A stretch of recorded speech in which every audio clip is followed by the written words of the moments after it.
Assalamualaikum warahmatullahi wabarakatuh. Perkenalkan, nama saya Muhammad Irwansyah. Saya dari kelas 04-002. Di sini saya akan menjelaskan tentang biaya standar, suatu alat pengendalian manajerial. Biaya standar unit suatu input tentu tergantung pada standar kualitas dan standar harga. Standar kuantitas mengacu pada jumlah input yang seharusnya digunakan per unit output. Standar harga mengacu pada jumlah standar dibayar untuk jumlah input yang digunakan. Standar harga ialah tanggung jawab gabungan dari operasional, pembelian, personalia, dan akuntansi. Biaya standar unit sama dengan standar kuantitas dikali harga dikali standar harga. Operasional menentukan kualitas input yang dibutuhkan. Personalia dan pembelian bertanggung jawab memperoleh kualitas input sebagaimana diminta dengan harga yang terendah. Dalam menetapkan standar harga, pembelian harus mempertimbangkan diskon, biaya pengiriman, dan kualitas. Personalia harus mempertimbangkan pembayaran PPh, fasilitas tambahan, dan kualifikasi. Akuntansi bertanggung jawab atas pencatatan standar harga dan menyiapkan laporan yang membandingkan aktual terhadap standar. Jenis-jenis standar unit antara lain: standar ideal, cirinya adalah semua berjalan normal, mesin tidak rusak, karyawan bekerja dengan baik, dan sebagainya. Yang kedua, standar yang saat ini dapat tercapai, cirinya adalah operasional berjalan dengan efisien, adanya kelonggaran waktu namun tidak terlalu lama.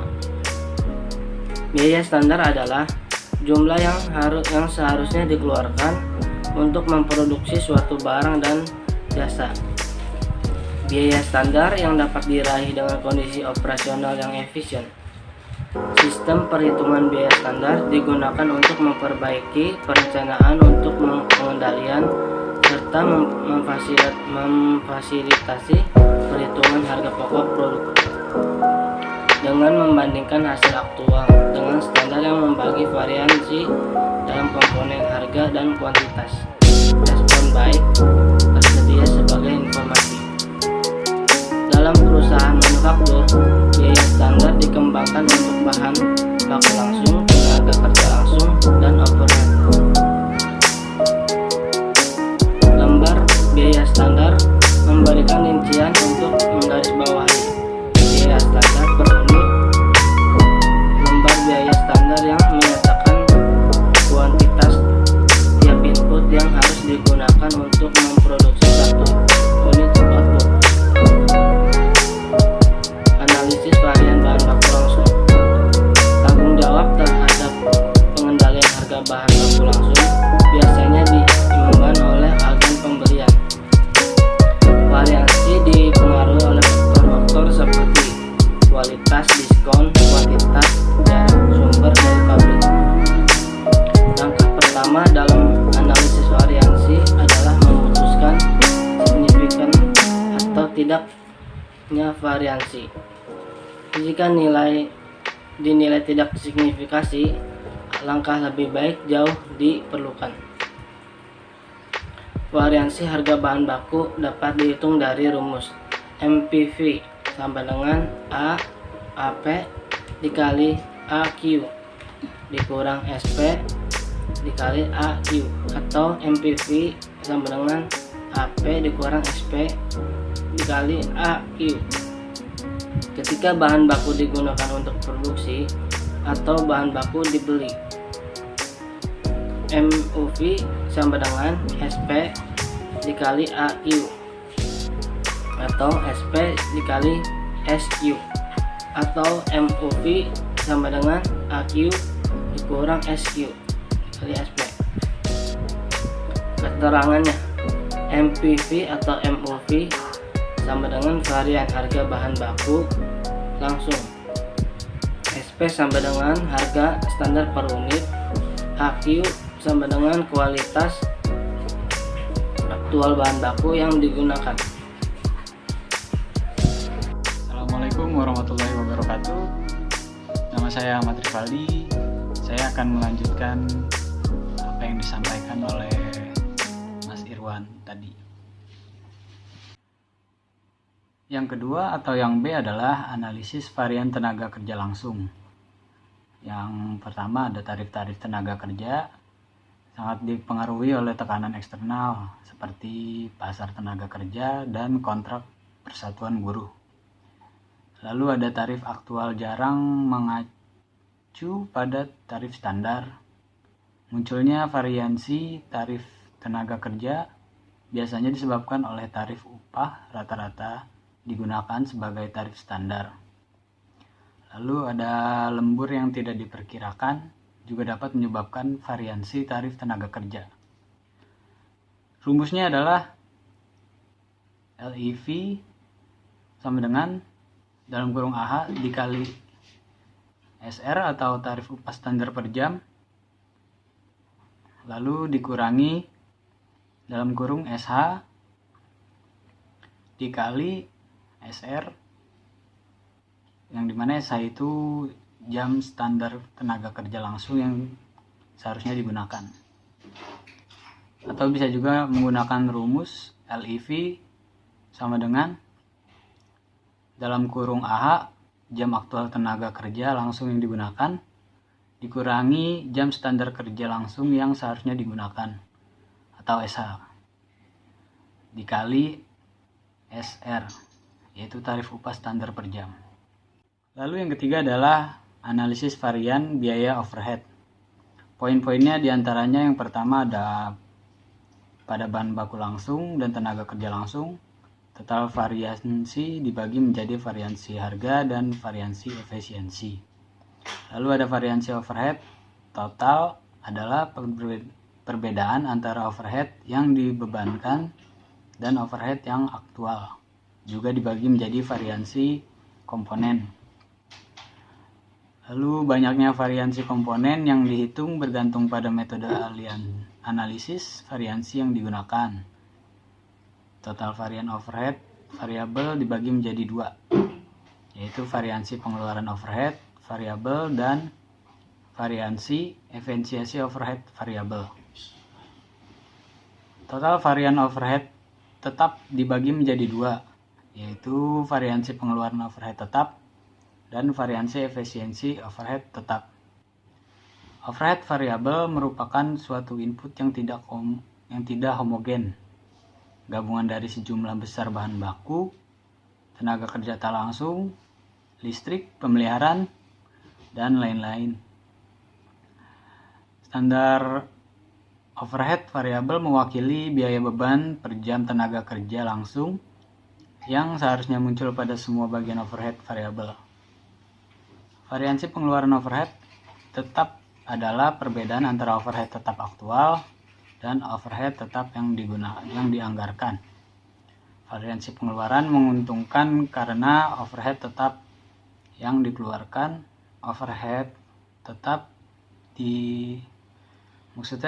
variansi pengeluaran menguntungkan karena overhead tetap yang dikeluarkan lebih besar dari overhead tetap yang dianggarkan. Biaya overhead tetap banyak dipengaruhi oleh keputusan jangka panjang dan bukan oleh perubahan. Dalam tingkat produksi, variansi anggaran biasanya kecil, contohnya penyusutan, gaji, biaya asuransi, dan lain-lain. Assalamualaikum warahmatullahi wabarakatuh. Perkenalkan, nama saya Muhammad Askal. Saya di sini akan menjelaskan mengenai pertemuan ke-8 akuntansi pertanggungjawaban berdasarkan strategi dan aktivitas. Jadi, apa sih tujuan pembelajaran kita di sini? Jadi yang pertama, kita akan mengetahui tentang sistem pertanggungjawaban akuntansi. Yang kedua, tentang analisis dan nilai proses. Dan yang ketiga, kita dapat mengetahui tentang balance scorecard. Nah, dalam pembelajaran ini yang pertama manfaatnya dalam penilaian kerja antara lain membantu pengambilan keputusan yang bersangkutan dengan karyawan seperti promosi, transfer, dan pemberhentian, dan mengidentifikasi kebutuhan pelatihan dengan pengembangan karyawan dan untuk menyediakan kriteria seleksi dan evaluasi program pelatihan karyawan. Kemudian dalam tahapan persiapannya terdiri dari penentuan daerah pertanggungjawaban dan manajer yang bertanggung jawab, penetapan kriteria yang dipakai untuk mengukur kinerja, pengukuran kinerja yang sesungguhnya. Kemudian kita beralih dalam tanggung jawab dan sasaran yang jelas. Seseorang akan dengan mudahnya dinilai kinerjanya, di antara lain kita akan memperhatikan tanggung jawab harus konsisten dengan wewenang yang dimiliki oleh manajer atas pendapatan atau biaya kerja. Kemudian ada batas tanggung jawab harus teliti dan adil. Nah, sekarang saya akan menjelaskan beberapa karakteristik pusat pertanggungjawaban, antara lain dalam pusat pendapatan seperti manajer diberikan wewenang untuk mengendalikan pendapatan perusahaan. Kemudian pusat biaya biasanya diukur dari prestasi manajer atas dasar biaya. Contohnya departemen produksi, manajernya bertanggung jawab atas menghasilkan output dengan input yang biayanya serendah mungkin. Yang ketiga ada pusat laba. Dalam hal ini kinerja pusat laba diukur dari selisih dari pendapatan dengan biaya yang dikeluarkan. Kemudian pusat analisis nilai proses dibagi menjadi 3, antara lain adanya analisis penggerak, yang kedua analisis aktivitas, dan yang ketiga pengukuran kinerja aktivitas. Kita beralih lagi ke dalam laporan biaya bertambah dan tak bernilai tambah, kemudian tren dalam laporan biaya aktivitas, dan yang terakhir penetapan standar Kaizen. Nah, untuk kesimpulannya, sistem akuntansi pertanggungjawaban untuk suatu lingkungan yang stabil dihubungkan dengan akuntansi pertanggungjawaban berdasarkan fungsi sistem akuntansi yang menugaskan tanggung jawab pada unit organisasional dan menyatakan ukuran kinerja berdasarkan apa yang dia kerjai. Nah, sistem akuntansi pertanggungjawaban inilah yang biasa dikembangkan oleh sebagian besar perusahaan yang beroperasi dalam lingkungan yang stabil, serta penganggaran dan kalkulasi biaya merupakan tolak ukur aktivitas dari kerangka kerja fungsional dalam perkembangannya. Akuntansi pertanggungjawaban berdasarkan fungsional yang memenuhi kebutuhan lingkup bisnis yang bersifat dinamis. Kemudian akan dilanjutkan oleh rekan saya Ricky. Terima kasih. Assalamualaikum warahmatullahi wabarakatuh. Perkenalkan, nama saya Ricky Arisatanto. Di sini saya akan melanjutkan penjelasan dari saudara Muhammad Askal. Langkah yang keempat itu ada benchmarking. Langkah ini menggunakan praktik terbaik sesuai standar untuk mengevaluasi kinerja aktivitas. Tujuan benchmarking ini adalah untuk menjadi yang terbaik dalam melakukan aktivitas dan proses. Jadi benchmarking ini seharusnya juga melibatkan perbandingan dengan para pesaing atau industri lain. Yang kelima itu ada langkah perhitungan biaya siklus hidup. Tahap perencanaan produk dapat memiliki pengaruh yang signifikan terhadap biaya aktivitas. Dalam kenyataannya paling sedikit 90% atau lebih biaya yang berhubungan dengan suatu produk, termasuk dalam tahap pengembangan dari daur hidup produk. Kemudian ada juga kepuasan total pelanggan telah menjadi isu vital. Nah, dalam persiapan bisnis baru, biaya hidup keseluruhan telah menjadi fokus utama dari manajemen. Biaya daur hidup, biaya hidup keseluruhan adalah biaya daur hidup suatu produk plus biaya pasca pembelian oleh pelanggan yang meliputi operasional, dukungan pemeliharaan, dan pembuangan. Dan yang terakhir itu ada rantai nilai. Jadi rantai nilai adalah kumpulan aktivitas yang dibutuhkan untuk merancang, mengembangkan produksi, memasarkan, melayani suatu produk. Jadi manajemen biaya daur hidup memfokuskan pada aktivitas pengelolaan rantai nilai sehingga terbentuk keunggulan bersaing jangka panjang untuk mencapai tujuan. Yang ketiga ada perspektif pembelajaran dan pertumbuhan. Kaplan dan Norton membagi tolak ukur untuk perspektif ini dalam 3 prinsip, yaitu yang pertama ada people. Nah, tenaga kerja pada perusahaan dewasa ini lebih lanjut dituntut untuk dapat berpikir kritis dan melakukan evaluasi terhadap proses dan lingkungan untuk dapat memberikan evaluasi perbaikan. Nah, yang kedua ada dalam kaitannya itu dengan sumber daya manusia. Ada 3 hal yang perlu ditinjau dalam penerapan balance scorecard. Yang pertama itu tingkat kepuasan karyawan. Kepuasan karyawan merupakan suatu pada kondisi untuk meningkatkan produktivitas, kualitas pelayanan kepada konsumen, dan kecepatan bereaksi. Nah, yang kedua ada retensi karyawan. Retensi karyawan adalah kemampuan perusahaan untuk mempertahankan pekerja-pekerja terbaiknya untuk terus berada dalam organisasinya. Adapun yang ketiga itu produktivitas karyawan. Produktivitas merupakan hasil dari pengaruh rata-rata dari peningkatan keahlian dan semangat inovasi, perbaikan proses internal, dan tingkat kepuasan pelanggan. Kemudian ada visi dan strategi organisasi dalam tujuan operasional dan ukuran kinerja dalam 4 perspektif antara lain. Yang pertama, perspektif keuangan. Untuk kinerja keuangan menunjukkan apakah strategi dan implementasinya mampu memberikan kontribusi dalam menghasilkan laba bagi perusahaan. Untuk menjadikan organisasi sesuatu institusi yang mampu berkreasi diperlukan keunggulan di bidang keuangan. Nah, yang kedua itu ada perspektif pelanggan. Pada pelanggan, perusahaan mengidentifikasi dan mendefinisikan pelanggan dan segmen pasarnya. Perusahaan diharapkan mampu membuat suatu segmentasi pasar dan menentukan target pasarnya yang paling mungkin untuk dijadikan sasaran. Nah, sesuai kemampuan sumber daya dalam rencana jangka panjang perusahaan. Perspektif ini memiliki beberapa pengukuran utama dari outcome yang sukses. Nah, ada juga formulasi dan penerapan strategi yang baik. Nah, yang ketiga itu ada perspektif proses bisnis internal. Para manajer harus memfokuskan perhatiannya pada proses bisnis internal yang terjadi menentu kepuasan pelanggan pada kinerja perusahaan dari perspektif pelanggan. Kinerja dari perspektif tersebut diperoleh dari proses kinerja bisnis. Prinsip yang kedua itu sistem. Motivasi dan keterampilan karyawan saja tidak cukup untuk menunjang pencapaian tujuan proses pembelajaran dan pertumbuhan apabila mereka tidak memiliki informasi yang memadai. Pegawai di bidang operasional memerlukan informasi yang tepat, cepat, waktu, dan akurat sebagai umpan balik. Oleh sebab itu, karyawan membutuhkan suatu sistem informasi yang mempunyai kualitas dan kuantitas yang memadai untuk memenuhi kebutuhan tersebut. Nah, prinsip yang ketiga itu ada organisasi prosedur. Prosedur yang dilakukan untuk suatu organisasi diperhatikan untuk mencapai suatu kinerja yang handal.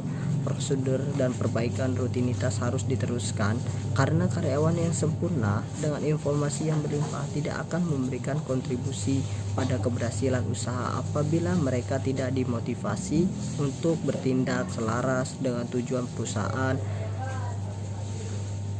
Nah, di sini saya akan menjelaskan lagi keunggulan balance scorecard antara lain. Yang pertama itu komprehensif. Sebelum konsep balance scorecard lahir, perusahaan beranggapan bahwa perspektif keuangan adalah perspektif yang paling tepat untuk mengukir kinerja perusahaan. Nah, ada juga setelah balance scorecard berhasil diterapkan, para eksekutif perusahaan baru menyadari bahwa perspektif keuangan sesungguhnya merupakan hasil dari perspektif yaitu konsumen, proses bisnis, dan pembelajaran pertumbuhan. Adapun pengukuran kinerja yang digunakan harus meliputi semua aspek ukuran menyeluruh dalam ukuran keuangan dan non keuangan. Yang terakhir itu ada pengukuran yang luas dan menyeluruh. Komprehensif ini berdampak bagi perusahaan untuk lebih bijak dalam memilih strategi yang korporat dan memberdayakan perusahaan dalam memasuki area bisnis yang kompleks. Keunggulan yang kedua itu ada koheren. Definisi dari sasaran strategi adalah keadaan atau kondisi yang akan diwujudkan di masa yang akan datang, yang merupakan penjabaran dari tujuan perusahaan. Sasaran strategi untuk setiap perspektif harus dapat dijelaskan hubungan sebab akibatnya. Nah, keunggulan yang ketiga itu ada seimbang. Keseimbangan sasaran strategi yang dihasilkan dalam 4 perspektif meliputi jangka pendek, jangka panjang, dan berfokus pada faktor internal dan eksternal. Keseimbangan dalam balance scorecard juga tercermin dengan selarasnya scorecard personal staff dengan scorecard perusahaan, sehingga setiap personal yang ada di dalam perusahaan bertanggung jawab untuk memajukan perusahaan. Adapun indikator yang ditetapkan berdasarkan sasaran yang ingin dicapai harus seimbang antara yang berorientasi keluar, aspek keuangan dan pelanggan, dan berfokus ke dalam proses dan peningkatan sumber daya manusia. Keunggulan yang keempat ada terukur. Dasar pemikiran bahwa setiap perspektif dapat seperti biasa pada perspektif pelanggan, proses bisnis internal, serta pembelajaran dan pertumbuhan dengan menggunakan balance scorecard dapat dikelola sehingga dapat diwujudkan. Terima kasih.